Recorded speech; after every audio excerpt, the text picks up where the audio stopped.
Init. Init. Is your drink too hot? Your tea? Init. Or your coffee? Init. Or else you don't have time to make one? I guess you need our new steering and cooling device. It is homemade and easy to make. But first, let me show you how to make one.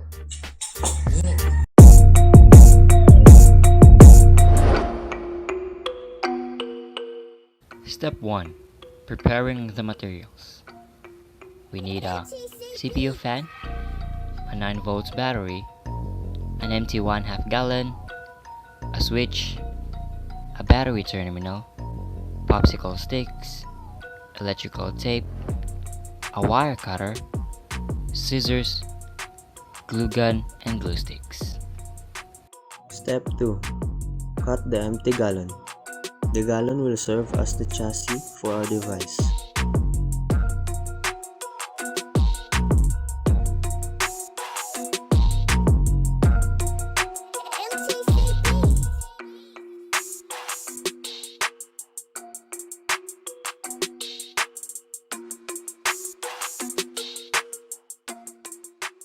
Step 3.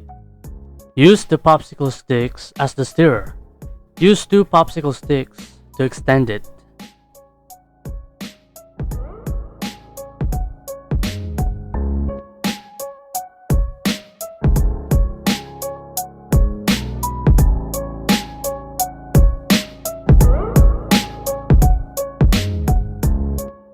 For the step 4, attach the popsicle stick to the CPU fan using your glue gun.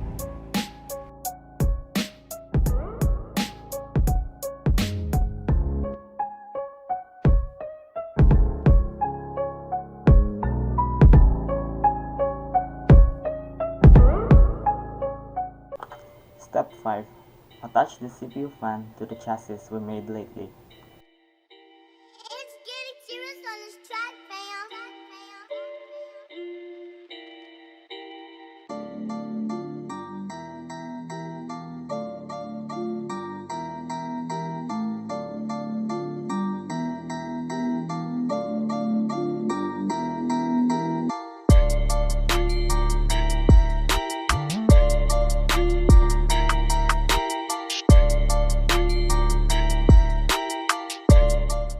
Step 6. Connect the wires according to its charge.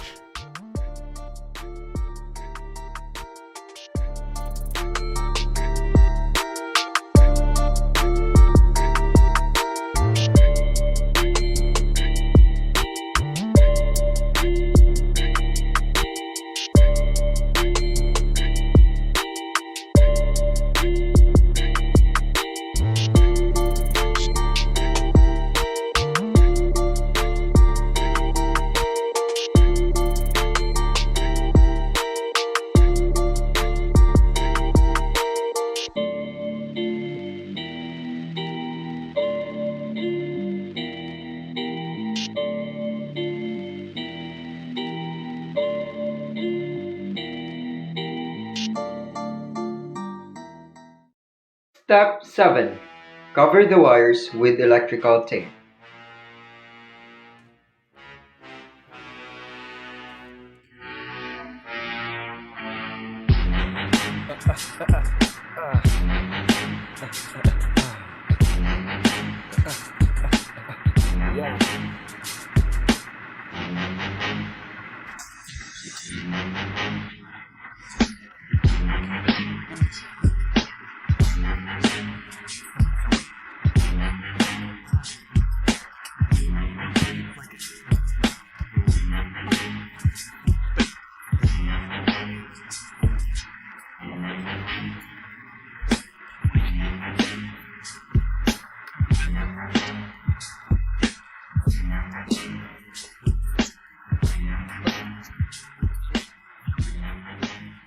Step 8.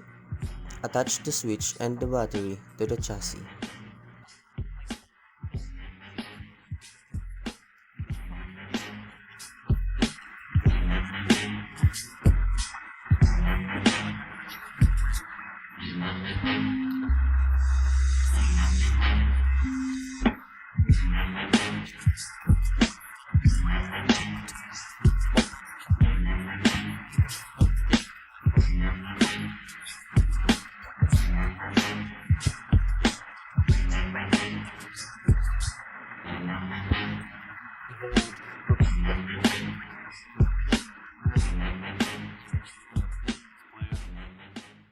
Step 9.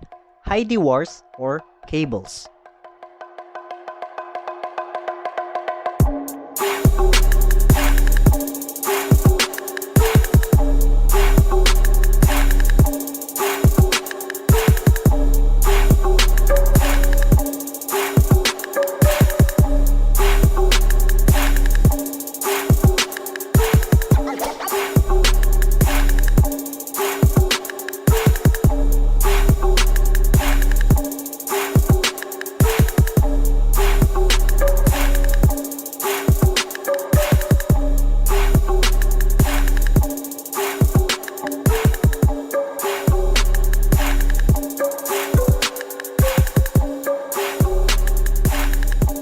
For the last step, clean or check any excess glue. And finally, we're done.